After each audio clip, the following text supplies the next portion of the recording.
Hi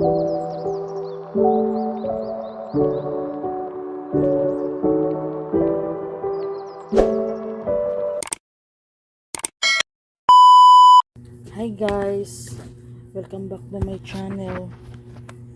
Nako ipakita niyo guys, bago na kong pinalit.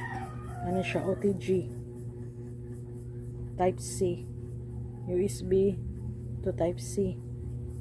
Ano siya, kanya mo na akong speaker na i-order sa una.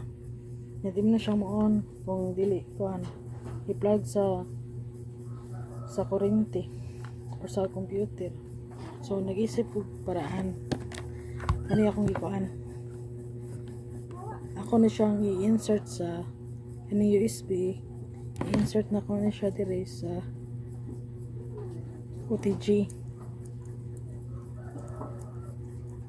Okay pa ko niya guys ha.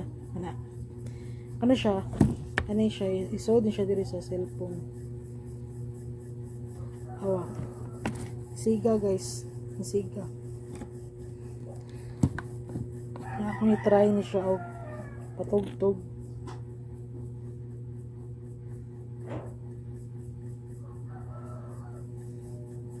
Wait lang guys ha.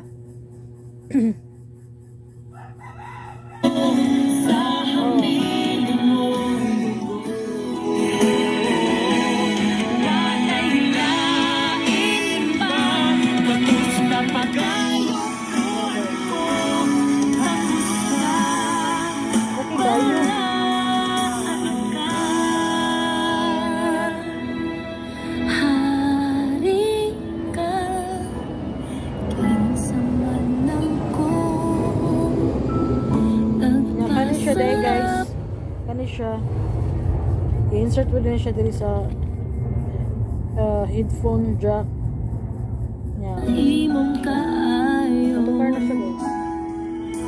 Gibayran mo ako, pinaagi sa